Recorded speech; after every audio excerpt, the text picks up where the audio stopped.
श्री कृष्ण गोविंद हरे मुरारी, हे नाथ नारायण वासुदेव। श्री कृष्ण गोविंद हरे मुरारी, हे नाथ नारायण वासुदेव। नमस्कार सख्यांनो, आज जन्माष्टमीच्या आपणा सर्वांना शुभेच्छा देते। आणि जन्माष्टमी म्हणजे श्रीकृष्ण जन्माचा दिवस। या दिवसाबद्दलची मी माहिती, श्रीकृष्ण आध्यात्मिक पद्धतीने कसे होते ह्या संदर्भात मी सांगणार आहे। आणि यासाठी मी योगीराज मनोहर हरकरे यांच्या श्रीमद भगवद्गीता या पुस्तकाचा संदर्भ घेतलेला आहे। यामध्ये प्रत्येक व्यक्ती जी आहे श्रीकृष्णांच्या आयुष्यामध्ये आलेली, ती व्यक्ती म्हणजे साधकाची कोणती अवस्था आहे ह्या संदर्भात आपण पाहणार आहोत। पण तत्पूर्वी आपण जन्माष्टमी म्हणजे गोकुळाष्टमी, कृष्ण जन्माचा दिवस, श्रावण वद्य अष्टमी या तिथीला मध्यरात्री रोहिणी नक्षत्रावर मथुरेत कंसाच्या बंदीशाळेत श्रीकृष्णाचा जन्म झाला। श्रीकृष्ण हा विष्णूचा 8वा अवतार समजला जातो। कृष्ण अवतारानंतर द्वापरयुग संपते आणि कलियुगाची सुरुवात होते असं म्हटलं जातं। तर श्रीकृष्ण अवताराचा म्हणजे श्रीकृष्ण जीवनाचा जर प्रत्येक पैलू जीवनातील कर्तव्याशी पाहिला तर तो जीवनातील प्रत्येक कर्तव्याशी जोडलेला आहे। कृष्ण म्हणजे काळ्या मुखवर्णाचा आणि सर्वांना आकर्षित करणारा असा एक सामान्यतः अर्थ घेता येईल। साधक अवस्थेमध्ये काय आहे ते आपण सविस्तरपणे पाहणार आहोत। तर ह्या श्रीकृष्ण जन्मातून आपल्याला शिकण्यासारखं काय आहे,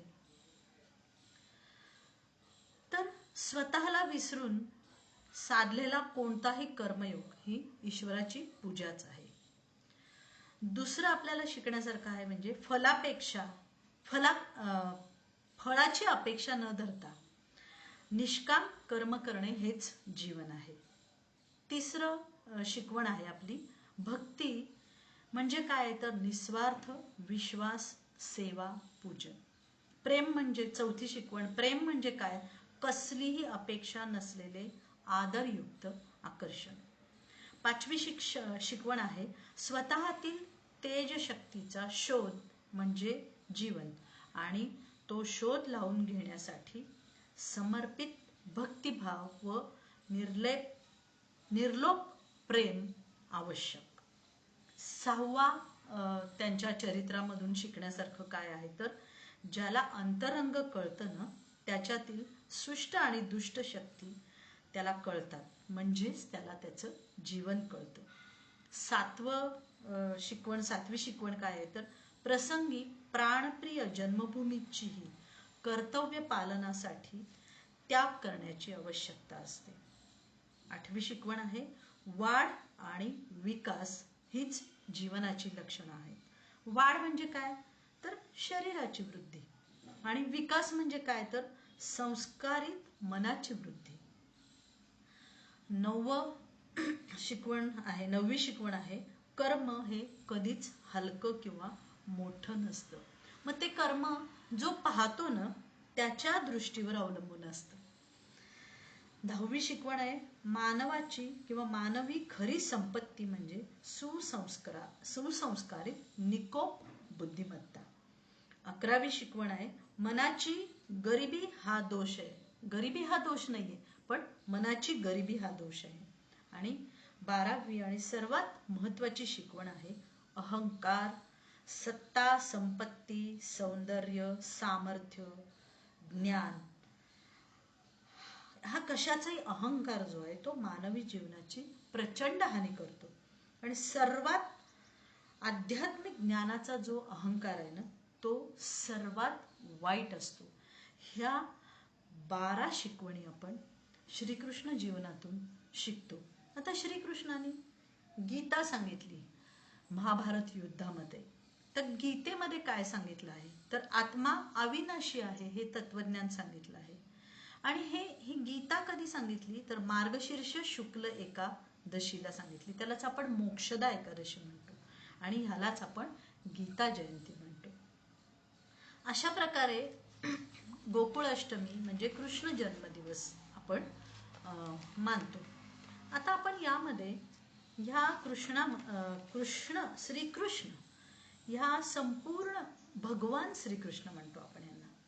तर ह्या संपूर्ण श्रीकृष्ण ह्या नावाच्या संदर्भात म्हणजे श्रीकृष्ण हे नाव, भगवान म्हणजे काय, श्रीकृष्ण म्हणजे काय, श्रीकृष्णाचे माता पिता म्हणजे काय, कंस म्हणजे कोण, यमुना म्हणजे कोण, त्याच्यानंतर नंद यशोदा म्हणजे कोण, सागरातली द्वारका जी श्रीकृष्णाची वसवलेली नगरी आहे ती काय, तसेच श्रीकृष्णाच्या 8 आणि 16,000 म्हणजे 16,008 बायका ज्या आहेत त्यांच्याबद्दल आपण जाणून घेणार आहोत, पण साधकाच्या अवस्थेतून.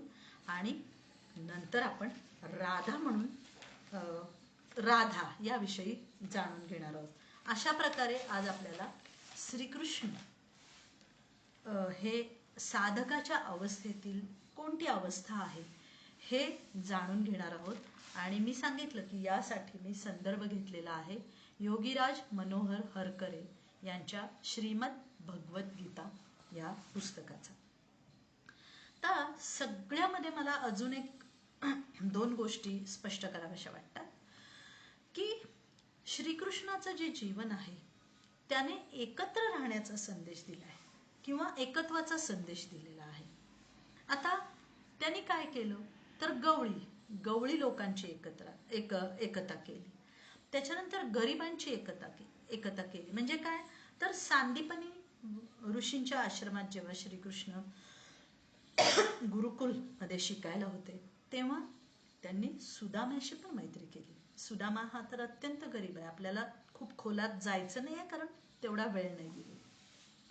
त्याच्यानंतर गोपींची संघटना केली म्हणून श्रीकृष्णाला गोपीनाथ म्हणतात.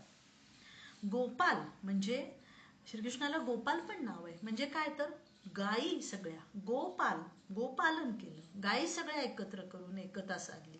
आणि ह्या एकतेमध्येच गोवर्धन पर्वत उचलणे किंवा ह्या गोपाल ह्या एकतेमध्येच शेती क्रांती हरित क्रांतीचं फार मोठं कार्य श्रीकृष्णाने केलंय असं मला सणांचे सूक्ष्म सामर्थ्य विज्ञानानंद यांनी लिहिलेल्या पुस्तकामध्ये वाचायला मिळालं.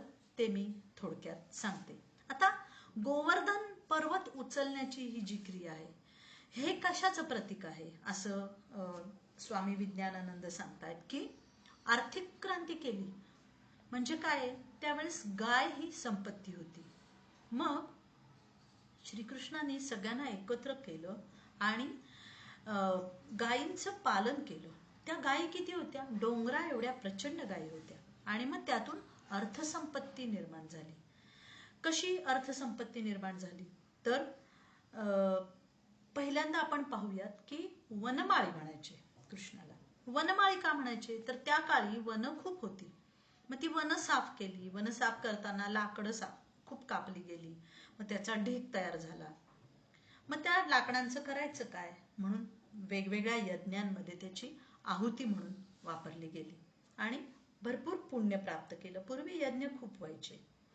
आता सध्या हे लाकडं आपण म्हणतो ना झाडं कापायचीच नाहीत कारण आता आपण पाहतोय की झाडं कापल्यामुळेच आपल्यावर हे असं संपूर्ण ग्लोबल वॉर्मिंगचं संकट कोसळलेलं आहे.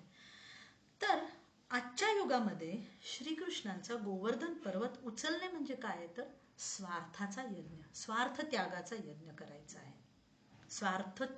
स्वार्थाचा नाही, स्वार्थ त्याग करायचा यज्ञ करायचा आहे. पण श्रीकृष्णाने त्या काळात काय केलं, मग वन तोडली, यज्ञ केले, लाकडांचा उपयोग यज्ञासाठी केला. मग वन तोडून काय केलं, तिथं शेती केली. मग शेतीसाठी बैल हवेत. मग बैल कुणापासून निर्माण होतात, गायीपासून. आणि गाय हीच संपत्ती होती. त्यामुळे गायीपासून बैलांची पैदास केली, गायींचं पालन केलं डोंगरा एवढ्या गायींचं पालन केलं, म्हणजे खूप गायी पाळल्या आणि मग दूध चारा असं मुबलक मिळालं. पुष्कळ गायी पाळल्या, त्या गायींपासून दूध दही लोणी तूप हे सगळं निर्माण झालं त्या गायीच्या दुधापासून. मग या तुपाचं करायचं काय? मग जशी यज्ञात लाकडं टाकली आणि पुण्य केलं यज्ञ कर्म, तशी तूपही यज्ञामध्ये हवन केलं गेलं. आणि अशा प्रकारे श्रीकृष्णाने एक प्रकारची अर्थसंपत्ती निर्माण केली. त्यामुळे गोवर्धन पर्वत उचलणे ह्याचं स्वामी विज्ञानानंदांच्या दृष्टीने केलेलं विश्लेषण आहे ते मला असं योग्य वाटलं, म्हणून इथं मला सांगावंसं वाटलं. आता दहीहंडी. दहीहंडी म्हणजे काय तर श्रमानंद करा. आता दहीहंडीचं आत्ता स्वरूप काय आहे तर एकावर एक म्हणजे खाली 5 माणसं मग 4 माणसं अशी प्रत्येकाच्या खांद्यावर मनोरे तयार करतात आणि वरती जे काही बांधलेलं आहे गोपाळकाला वगैरे ते फोडतात. आता ह्याऐवजी श्रमानंद करा. श्रमानंद करा म्हणजे काय की ज्या ठिकाणी हात पोचत नाहीत अशा ठिकाणी एकावर एक उभं राहून स्वच्छता करा, तिथली घाण काढा. म्हणजे काय थोडक्यात आपल्या मनापर्यंत आपण पोचू शकत नाही, मग मनोरे रचा आणि मनातली घाण सगळी साफ करा, असं दहीहंडीचं रूपकात्मक सांगणं आहे असं मला वाटतं. घाण काढणे म्हणजे स्वामी विज्ञानानंदांनी सांगितलं की घाण साफ करा, श्रमानंद करा. तर आपण श्रमानंद कोणता करायला पाहिजे तर आपल्या मनामध्ये आत उतरून आपल्या मनामध्ये जी घाण आहे ना ती साफ करण्याचा संकल्प आपण गोकुळाष्टमीच्या किंवा दहीहंडीच्या निमित्ताने करायला हवा असं मला वाटतं. आता आपण ह्या सगळ्या संकल्पना ज्या आहेत श्रीकृष्णाच्या संदर्भातील त्या एक एक पाहणार आहोत. आता भगवान श्रीकृष्ण म्हणजे काय तर सत्सद विवेक बुद्धी. तर हे जे भगवान आहेत हे अर्जुनाच्या रथाचे, अर्जुन म्हणजे कोण आहे तर साधक वीर आहे, त्याच्या रथाचं महाभारताच्या युद्धामध्ये सारथ्य करतात. आता महाभारताचं युद्ध म्हणजे काय तर ते वृत्तीचं युद्ध आहे आणि त्या युद्धामध्ये सारथ्य करतात. आता सारथ्य करतात या संदर्भात आपण एक कठोपनिषदातला संदर्भ घेऊयात की आत्मा हा रथाचा मालक आहे, शरीर हे रथ आहे आणि बुद्धी त्या रथाची सारथी आहे. म्हणून आपण म्हणलं ना की भगवान श्रीकृष्ण काय आहे सत्सद विवेक बुद्धी. म्हणून साधकवीर अर्जुनाच्या रथाचं भगवान श्रीकृष्ण सारथ्य करतात असं म्हटलेलं आहे. त्या मन संयमरूपी लगाम आहे आणि हे जे लगाम मनावर लगाम संयम ठेवण्याचं जे काम आहे हे बुद्धी करते. म्हणून भगवान श्रीकृष्ण अर्जुन रथाचे सारथी असून ते सतत पांडवांच्या बाजूने किंवा पांडवांचे मार्गदर्शक उपदेशक का होते तर 5 पांडव म्हणजे सद्वृत्ती रूपी पांडव आहेत, त्यामुळे त्यांचे मार्गदर्शक होते किंवा उपदेशक होते असं म्हटलं जातं. हे भगवान श्रीकृष्णांचं सत्सद विवेक बुद्धीने केलेलं अर्जुनाचं रथाचं सारथ्य आहे. हे पहिला मुद्दा मला सांगावासा वाटला. आता भगवान, आपण भगवान का म्हणतो तर भग म्हणजे काय तर कल्याणकारक. म्हणजे भगवान म्हणजे काय तर कल्याणकारक. आणि आपण पाहिलं की श्रीकृष्ण म्हणजे सत्सद विवेक बुद्धी म्हणजे कल्याणकारक जे बुद्धितत्व आहे ते म्हणजे भगवान. श्री म्हणजे श्रेष्ठ व कृष्ण म्हणजे कर्षण करणारी साधकातली अवस्था. शास्त्र काय सांगतं कर्षती इति कृष्ण, जी अवस्था विश्वातील अनंत शक्तींना कर्षण करते तिला कृष्ण म्हणतात. म्हणून भगवान म्हणजे कल्याणकारक बुद्धितत्व आणि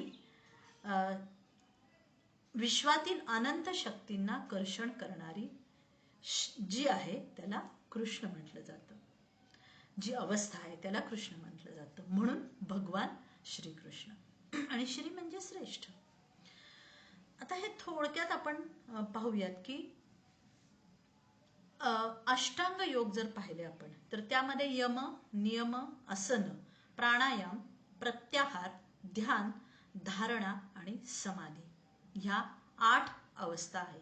यातील समाधी जी अवस्था आहे ती अतिश्रेष्ठ अवस्था आहे आणि ह्या अवस्थेत साधक तुर्य अवस्थेत असतो. अस्सल तुर्य अवस्था जी साधकात असते ना ती काय करते, विश्वातील अनंत शक्ती कर्षण करीत असते. तेव्हा विश्वातील सर्व दिव्य शक्ती साधकात आकर्षित होतात आणि साधक स्वतःच भगवान म्हणजे विश्वचालक बनतो. म्हणून भगवान श्रीकृष्ण ही जी अवस्था आहे याला पूर्ण अवतार मानलं जातं.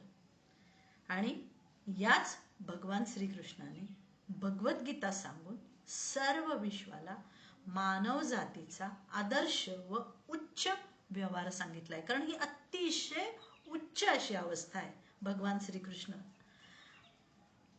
म्हणून त्याला पूर्ण अवतार म्हटलेलं आहे. आणि ह्या पूर्ण अवतार अवस्थेमध्ये जी भगवद्गीता सांगितलेली आहे ती सर्व विश्वाला मानव जातीचा आदर्श आणि उच्च व्यवहार सांगते. आता श्रीकृष्णांचा जन्म आपण अष्टमीला पाहिला किंवा श्रीकृष्णांच्या ह्या चरित्रामध्ये आपण पाहिलं तर 8 या संख्येला खूप महत्व आहे. तर श्रीकृष्णांची जन्मतिथी काय आहे तर अष्टमी आहे. श्रीकृष्ण त्यांच्या आई वडिलांचं 8वं मूल आहे. श्रीकृष्णाला बायका 8 आहेत असं सांगितलं जातं. तर ह्या 8 या संख्येचं कारण काय आहे हे आपण पाहूयात. तर अष्टांग योग आणि अष्टमहासिद्धी ह्या 2 गोष्टी आहेत. तर अष्टयोगात आपण पाहिलं ना, अष्टयोग म्हणजे काय आहेत ते, यम, नियम वगैरे. त्या अष्टयोगात समाधी ही अवस्था अतिउच्च अवस्था आहे हे पाहिलंच ना आपण. आणि संस्कृत भाषेत समाधी शब्द हा पुल्लिंगी आहे.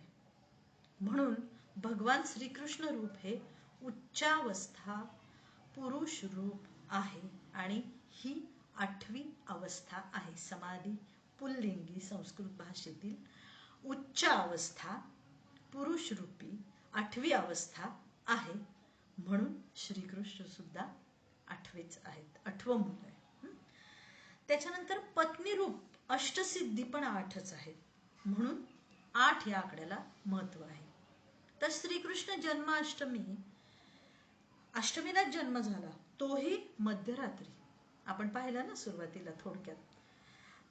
तर मध्यरात्रीच का तर खरा जो साधक असतो ना हा मध्यरात्री जागा राहून साधना करतो आणि ज्ञानाला स्वतः कर्षण करतो व ज्ञानाला जन्म देतो. म्हणून श्रीकृष्णांचा जन्म हा मध्यरात्री आहे. कारण आपण पाहिलंच आहे ना की ही 8वी अवस्था अतिउच्च अवस्था आहे आणि अनंत शक्तींना आकर्षण करते, त्याला कृष्ण म्हणतो. म्हणून श्रीकृष्णांचा जन्म हा मध्यरात्री आहे. तर श्रीकृष्णांचे माता पिता पाहूयात आपण. श्रीकृष्णांना 2 माता पिता होते. एक म्हणजे जन्मदाते वसुदेव आणि देवकी किंवा वासुदेव आणि देवकी, आणि दुसरे म्हणजे संस्कार करणारे आई वडील नंद आणि यशोदा. असं का आहे तर संस्काराने मनुष्य द्विज बनतो असं शास्त्र सांगते. म्हणजे काय, उत्तम संस्काराने ज्ञानाचा दुसरा जन्म होतो. द्विज म्हणजे दुसरा जन्म होतो. हे वैदिक तत्व समजण्यासाठी कृष्णाचे जन्मदाते आणि संस्कारदाते आई वडील वेगवेगळे आहेत असं सांगितलेलं आहे. योगीराज मनोहर हरकरे यांच्या पुस्तकाच्या संदर्भात जे आहे तेच मी इथे सांगत आहे. आणि त्यांनी ह्या सगळ्या साधकाच्या वृत्ती आहेत असं सांगितलेलं आहे. आता वसुदेव किंवा वसुदेव यांचा अर्थ काय आहे तर ज्या साधकात देववृत्ती स्थायी स्वरूपात वसलेल्या असतात ना, त्या उत्तम वृत्तीपिंडाला वासुदेव असं म्हटलं जातं. म्हणून श्रीकृष्णाचे जन्मदाते वासुदेव. आता देवकी म्हणजे काय? ती वृत्ती स्थायी भावाला पतिव्रतेप्रमाणे संलग्न असलेली, देवत्वाचे संस्कार घेऊन येणारी किंवा करून घेणारी जी वृत्तीरूप पत्नी आहे ती देवकी आहे. म्हणून अशा उत्तम वसुदेव आणि देवकी यांच्या पोटी श्रीकृष्ण जन्माला आले. बघा ना, ही देववृत्ती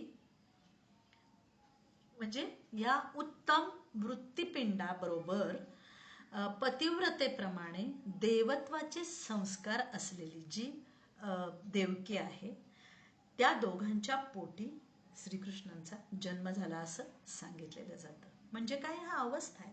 ह्या अवस्थेच्या पोटीच इतकी उच्च अवस्था निर्माण होऊ शकते. तर समाधी ही 8वी अवस्था आहे. आपण म्हणतोय अत्युच्च अवस्था आहे. ती का अत्युच्च अवस्था आहे? किंवा श्रीकृष्ण हे 8वं बालक का आहे? ह्या वसुदेव आणि देवकी या संदर्भात थोडंसं विचार करूया. तर कंसाने काय केलं? कंस हा मामा. काय आहोत आपण? कंस पण पाहणार आहोत काय ते. कंस हा मामा, देवकीचा भाऊ. मग या कंसाने काय केलं? वासुदेव आणि देवकीची पहिली 7 बालकं मारली. म्हणजे काय हो? आपण पाहिलं ना, ही 8वी उच्च अवस्था आहे. मग त्याच्या आधी 7 अवस्था आहेत ना, यम, नियम, आसन, प्राणायाम, प्रत्याहार, ध्यान, धारणा. ह्या 7 अवस्था आहेत. या पहिलं यम, मग दुसरी नियम, मग आसन, ह्या एकावर एक अशा 7 अवस्था आहेत. ह्या साधक अवस्थेच्या किंवा समाधी अवस्थेच्या खाली आहेत, निम्न स्तराच्या अवस्था आहेत. आणि ह्या सगळ्यांना मारल्यावरच समाधी अवस्था म्हणजे 8वी अवस्था प्राप्त होते आणि त्याच अवस्थेला कृष्णावस्था किंवा त्या अवस्थेमध्ये कृष्ण जन्म होतो. म्हणून कंसाच्या हातून हे 7 जेव्हा मारले जातात ना, तेव्हा कृष्णाची 8वी अवस्था किंवा कृष्णाचा जन्म झाला. आणि अशा कृष्णाला मध्यरात्री यमुना पार करून गोकुळात राहणाऱ्या नंद आणि यशोदा या माता पित्यांच्या आश्रयाला, हे कोणते आहेत तर संस्कार दाते आई वडील आहेत. आपण पाहणार आहोत नंद यशोदा म्हणजे पण कोण आहे. पण त्याच्या आधी आपण काय करूया?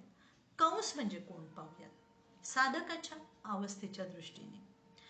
कंस म्हणजे कापणे किंवा कंस म्हणजे नाश करणारी साधकातील वृत्ती. आता ह्या कंस या शब्दापासूनच कसाई हा शब्द झालाय.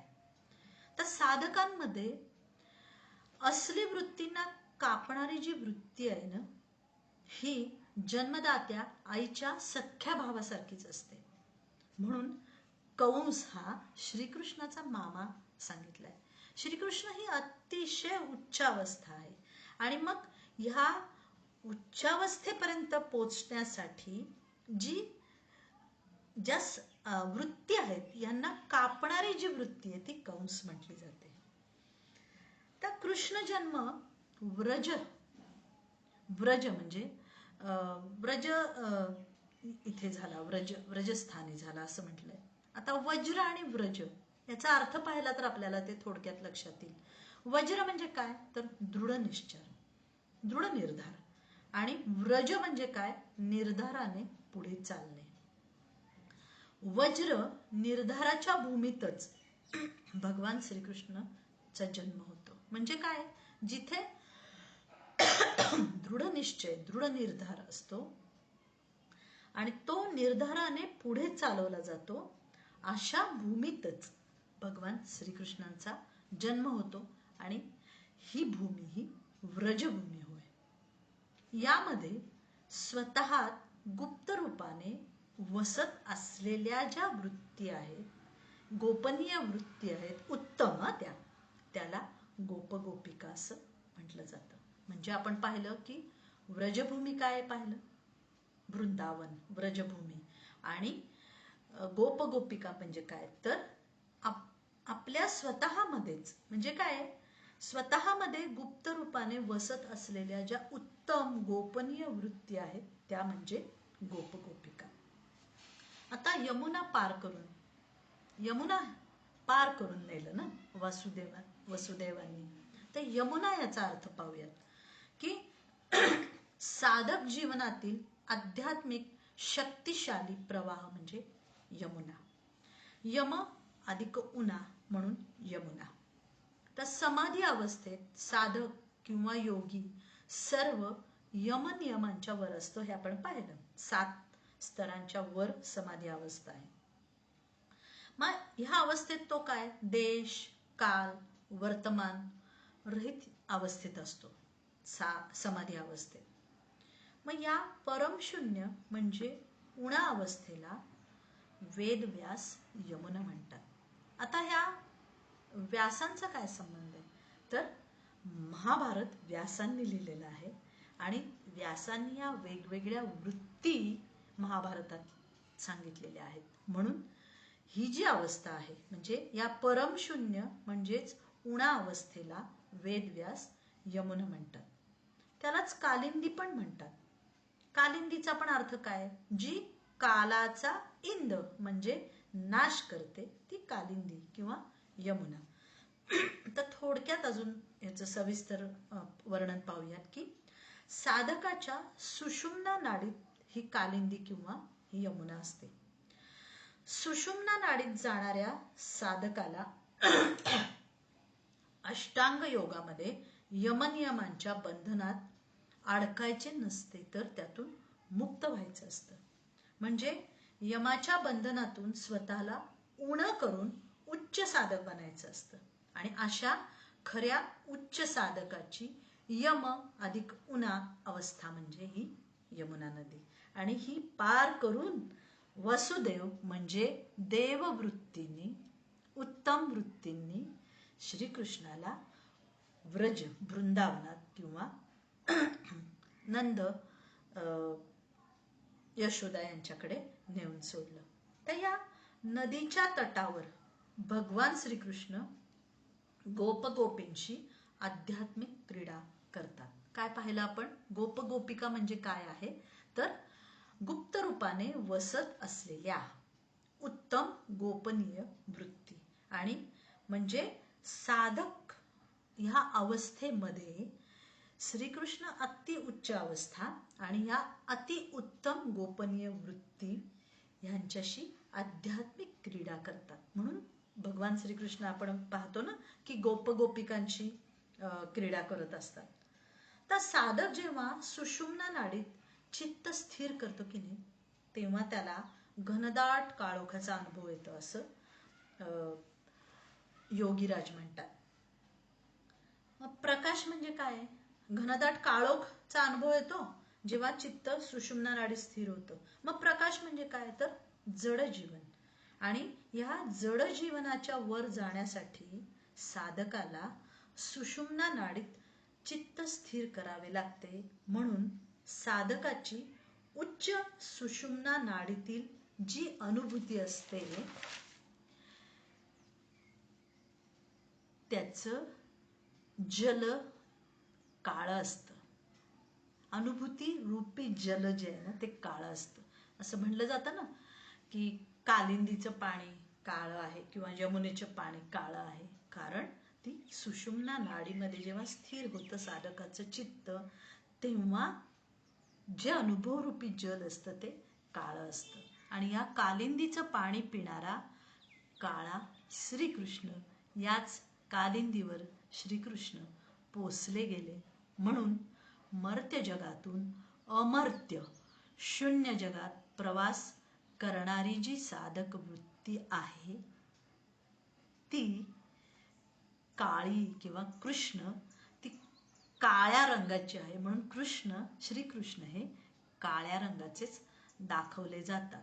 आणि या तटावर जो साधक राहतो ना, या सुषुम्ना नाडीमध्ये जी अनुभवरूपी जल काळं दिसतं, ह्या तटावर जो साधक राहतो ना त्याला सुरुवातीला बासरीसारखा अनाहत नाद ऐकू येतो, म्हणून श्रीकृष्णांचा आणि बासरीचा संबंध आहे. आता आपण नंद आणि यशोदा पाहूयात.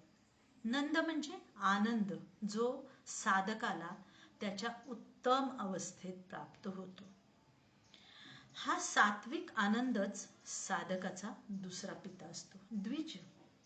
द्विज आपण पाहिलं ना की दुसरा पिता, कारण हा जेव्हा आनंद प्राप्त होतो सात्विक, तेव्हाच साधकाचा साधक द्विज होतो आणि त्याला दुसरा पिता प्राप्त होतो असं म्हटलं आहे, म्हणजे तो नंद. आणि त्यामुळं त्याचं जीवन काय होतं, यशदायी बनतं. म्हणून साधकाची यशदात्री जी अवस्था आहे ती त्याची दुसरी माता यशोदा. आता आपण गोकुळ गोकुळ म्हणतो, गोकुळात सोडलं. तर गोकुळ म्हणजे काय, तर गो म्हणजे इंद्रिय आणि गोकुळ म्हणजे इंद्रियांचे कुलशरीर.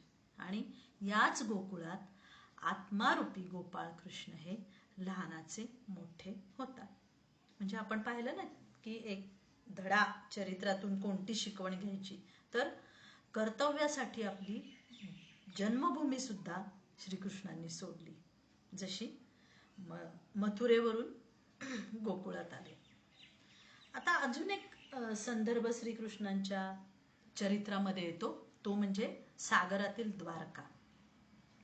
आता गोकुळात मोठे होऊन भरतखंडाच्या पश्चिम सागरात द्वारका वसवली असं सांगितलं जातं. तर संस्कृत साहित्यात संसाराला सागराची उपमा दिलेली आहे. आणि साधना हे जीवनाचे पूर्व अंग आहे. पूर्वसागर व साधना पूर्वांग किंवा पूर्वसागर आहे असं सांगितलं जातं. आणि साधना जीवनाचं पश्चिम अंग आहे किंवा पश्चिम सागर म्हटलं जातं. म्हणजे द्वारका वसवली याचा अर्थ काय, साधनेचे पूर्व अंग परिपूर्ण झाल्यावरच जीवनाच्या पश्चिम सागरात राहता येते. त्यामुळे द्वारका पश्चिम सागरात वसली आहे. थोडं समजून घेऊ आपण की साधना हे जीवनाचं पूर्वांग, पूर्वसागर, व साधना जीवनाचे पश्चिमांग. म्हणजे साधना हे जीवनाचं पूर्वांग आहे आणि साधनेनंतरचं जे जीवन आहे ते जीवनाचं पश्चिमांग. म्हणून असं म्हणलं जातं की जेव्हा साधनेने पूर्वांग परिपूर्ण होतं तेव्हाच पश्चिम सागरात राहता येतं. त्यामुळं द्वारका पश्चिम सागरात वसली आहे. तर द्वारकामध्ये द्वार हा शब्द आहे आणि ह्या द्वार या शब्दापासून द्वारका हा शब्द तयार झाला आहे. साधनेचा पूर्ण पश्चिम भाग जो आहे तो अतींद्रिय जगाचं द्वार आहे. कारण काय होतं, साधनेनी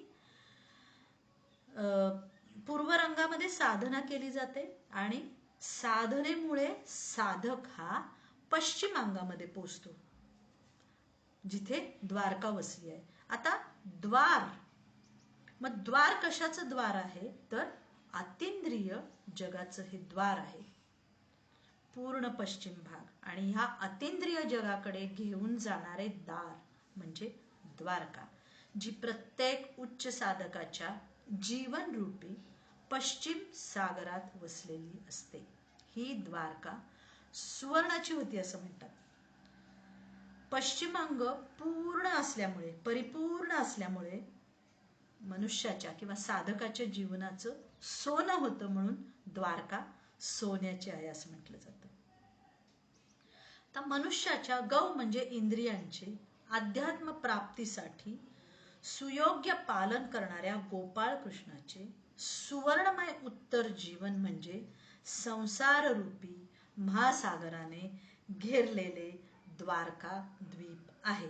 त्या द्वीपावर जीवात्मा आणि श्रेष्ठ बुद्धिरूप भगवान गोपाल कृष्णाचे आधिपत्य आहे, अशी ही द्वारकेबद्दलची योगीराजांनी दिलेली माहिती आहे.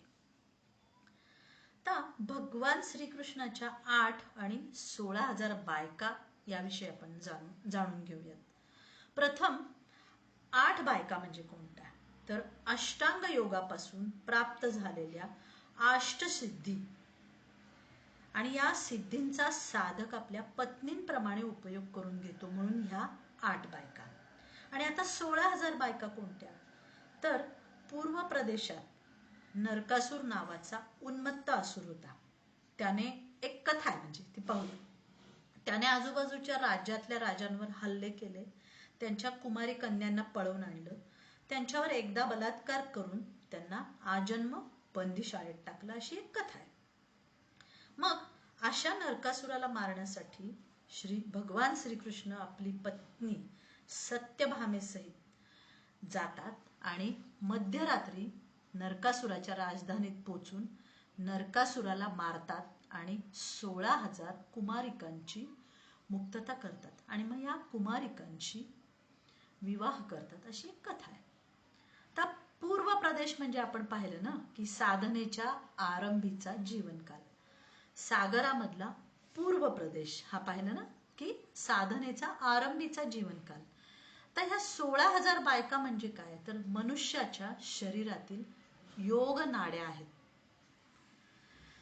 आणि नरक म्हणजे काय? तर अध्यात्मात प्रगती न करणारी कुसाधक वृत्ती, आणि ह्याचा अधिपती म्हणजे हा नरकासूर हे प्रतीक आहे. अध्यात्मातील प्रगती न करणारी कुसाधक वृत्ती म्हणजे नरकासूर.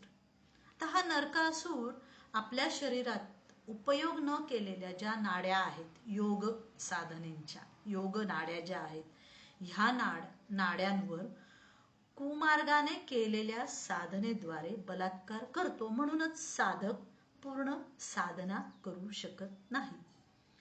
आणि हा नरकासूर प्रत्येक साधकामध्ये आहे, कारण ह्या ज्या योग नाड्या आहेत ह्याच्यावर हा नरकासूर किंवा ही कुसाधक वृत्ती आहे बलात्कार करत असते. आणि त्या नरकासुराला नष्ट करणे हे भगवान श्रीकृष्णच काम करतात, नरकासुराचा वध करण्याचं काम. आता भगवान स्वरूप म्हणजे काय? श्रेष्ठ बुद्धी, बरोबर आहे ना? आपण पाहिलं ना, सत्सद विवेक बुद्धी, श्रेष्ठ बुद्धी म्हणजे भगवान स्वरूप. आणि हे जीवात्म्याचं काम आहे. पूर्व साधना करून पश्चिम सागरामध्ये जाताना ह्या नरकासुराचा वध करण्याचं काम हे साधकाचं जीवात्म्याचं आहे. आता या सगळ्या आपण पाहिलेलं आहे की साधना या मध्यरात्री केल्या तर त्या जास्त उपयुक्त असतात. त्यामुळे दुष्ट नरकासूर मध्यरात्री त्या नगरीमध्ये श्रीकृष्ण पोचून त्याला मारतात, म्हणजे साधक उच्च संस्कारयुक्त भगवान बनतो. जेव्हा मध्यरात्री ह्या योग नाड्यांवर जी कुसाधक वृत्ती आहे, म्हणजे जो नरकासूर आहे की जी अध्यात्मात प्रगती नाही करून देत, या वृत्तीचा नाश करणे श्रेष्ठ बुद्धीनी हे जेव्हा मध्यरात्री साधना करून केलं जातं तेव्हा साधकामधील नरकासूर मारला जातो आणि साधक भगवान बनतो. म्हणजे काय? ह्या 16,000 योग नाड्या मुक्त होतात. आणि ह्या महान कार्यासाठी भगवंतांबरोबर कोणी शूर योद्धा वगैरे नाही गेला, तर कोण गेलं होतं? त्याची प्रिय पत्नी सत्यभामा. आता हिलाच का नेलं? बाकी कुणाला का नेलं नाही नरकासुराचा वध करायला? कथानक राहू दे, मी कथानक सांगत नाहीये. त्या कथानकातला मला आवडलेला, भावलेला, वाचनात आलेला भाग आज मी श्रीकृष्ण या स्वरूपात सांगत आहे. आता सत्य म्हणजे काय? सत्य आत्मा. आणि भामा म्हणजे काय? तर ज्ञानाची साधना आणि प्रकाश. आता भगवान नरकासूर वधासाठी सत्य प्राप्त करू शकणाऱ्या साधना रूप सत्यभामेलाच घेऊन जातात. म्हणून म्हणलेलं आहे की सत्यभामा ही भगवान घेऊन गेले. कशासाठी? नरकासुराचा वध करण्यासाठी. तर आपण अजून एक संकल्पना पाहणार आहोत आणि इथे थांबणार आहोत. राधा. तर सामान्य व्यक्तीच्या शरीरात प्राकृतिक धारा असते. तिला आपण काय म्हणतो? तिला आपल्या कठीण साधनेने जो साधक बरोबर उलटी करून राधा बनवतो किंवा आनंददायी बनवतो.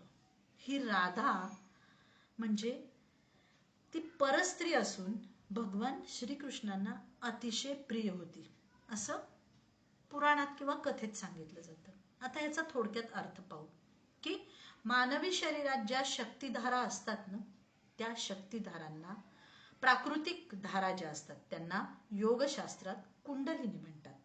आणि ही कुंडलिनी जेव्हा प्रखर साधनेने हळूहळू हळू बदलून उलटी होते तेव्हा ती जी अवस्था आहे ती राधा अवस्था आहे. धाराच्या विरुद्ध अवस्था राधा. प्राकृतिक धारा कुंडलिनी ती जेव्हा साधनेने बदलते, ती जशी वर वर वर वर जाते तेव्हा ती अवस्था बदलते म्हणून तिला राधा म्हणतात. तर साधकाचा विवाह जन्मतः काय होतो? प्राकृतिक जी धारा आहे, काया आहे किंवा प्राकृतिक धारा आहे या रचनेशी होतो. मग साधना केल्यानंतर हळूहळू हळूहळू ही प्राकृतिक कायाची जी रचना आहे, ही धारा आहे, ही बदलते आणि त्या साधनेत ती उलटी होऊन आनंददायी राधा बनते. तर ही राधा काय? साधकाला परकी वाटते म्हणून तिला काय म्हटलेलं आहे? परस्त्री. कारण शरीरात प्राकृतिक धारा असते ती प्रथम स्त्री मानली जाते आणि ही उलटी झालेली जी राधा आहे ही परकी वाटते म्हणून या राधेला परस्त्री म्हटलं गेलेलं आहे. आणि या राधेवर भगवान श्रीकृष्ण प्रेम करतात. राधाकृष्ण प्रेम तर जगद्विख्यात आहे, हे आपण ऐकतो ना बऱ्याच कथांमध्ये. मग हे प्रेम सामाजिक नाही तर आध्यात्मिक अवस्थेचं आहे. आता 14 आणि राधेचं वय 36 आणि कृष्णाचं वय 14 म्हणजे असं सांगितलं जातं कथांमध्ये. कथा नाही, आपण कथा सगळ्यांना माहिती आहे. त्यातला मला भावलेला आवडलेला अर्थ सांगण्याचा आज मी श्रीकृष्ण या भागामध्ये एक प्रयत्न करते. आता श्रीकृष्ण 14 वर्षांचा आणि राधा ही 36 वर्षाची असते असं कथानकांमध्ये आहे. आता साधना बुद्धिमत्तेला धरून आहे. तर विद्या किती आहेत? 14 आणि शेवटची 14वी विद्या म्हणजे आत्मविद्या. त्या 14 विद्यांमध्ये 14वी विद्या ही आत्मविद्या मानली जाते. आणि येथे साधक श्रीकृष्ण बनतो किंवा परिपूर्ण बनतो म्हणून त्याचं वय 14 आहे. आणि या साधनेमुळे त्याची जन्मतः असलेली कुंडलिनी रचना बदलते आणि ती आनंददायी होते म्हणून तर ती धारा ती राधा होते. आणि मग हे जे जीवन आहे, ह्या रूप कुंडलीचं बदललेलं जीवन आहे, हे 36 गुणांचं असतं. आणि हे जे 36 गुण आपण म्हणतो की नाही पत्रिकेमध्ये नवरा बायकोंचे 36 गुण जमले की ती परिपूर्ण पत्रिका आहे, तसं हे 36 गुण तो परिपूर्ण मिळवतो. म्हणजे जी प्राकृतिक धारा असते जन्मतः ती उलटी होऊन ह्या जीवन रूप कुंडलीचे 36 गुण साधक आत्मसात करून परिपूर्णता मिळवतो. आणि हे 36 गुण म्हणजे राधेचं 36वं वर्ष मानलं जातं. अशा प्रकारे राधाकृष्णांचं हे अमर प्रेम आहे. 14 वर्षाचा कृष्ण आणि 36 वर्षाची राधा. एवढंच मला सांगावंसं वाटतं. श्रीकृष्णार्पणमस्तु.